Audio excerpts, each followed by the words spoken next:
अभिनेता आमिर खानच्या सितारे जमीन पर या आगामी सिनेमातल्या सिर आंखों पर या गाण्याचं रिलीज झालेलं आहे आणि या गाण्यामध्ये जनेली आणि आमिर थिरकताना दिसणार आहेत। अरिजित सिंगच्या आवाजातलं हे गाणं आहे आणि 20 जूनला थिएटरमध्ये येणारा हा सिनेमा 2007 साली प्रदर्शित झालेल्या तारे जमीन पर या सिनेमाचा सिक्वेल आहे। जान्हवी कपूर आणि सिद्धार्थ मल्होत्राच्या परम सुंदरी या सिनेमाचा पहिला लुक प्रदर्शित झालाय। 25 जुलैला सिनेमा सिनेमागृहात दाखल होणार आहे। सिनेमामध्ये जान्हवी दक्षिण भारतीय लुकमध्ये दिसेल। उत्तर भारतीय तरुण आणि दक्षिण भारतीय तरुणीची प्रेमकथा या सिनेमात पाहायला मिळणार आहे। गायक अरिजित सिंग लवकरच इतिहास रचणार आहे। अरिजित 5 सप्टेंबरला यूके मधील टोटनहॅम हॉटस्पर स्टेडियममध्ये लाईव्ह शो करणार आहे आणि या ठिकाणी शो करणारा तो पहिला भारतीय गायक ठरेल।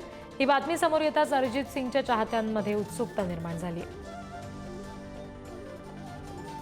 KGF 1, KGF 2, सालार पार्ट 1 आणि कांतारासारखे चित्रपट बनवणारे होंबाले फिल्म्स आता ऋतिक रोशन सोबत चित्रपट करणार आहे।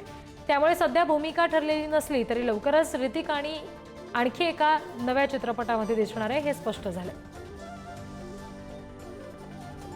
अनुराग बसू दिग्दर्शित आगामी चित्रपट मेट्रो इन दिनो मधील पहिलं गाणं जमाना लागे नुकतंच प्रदर्शित झालं। गायक अरिजित सिंग आणि शाश्वत सिंग यांनी हे गाणं गायलंय। मेट्रो इन दिनो हा चित्रपट 4 जुलैला प्रदर्शित होणार आहे।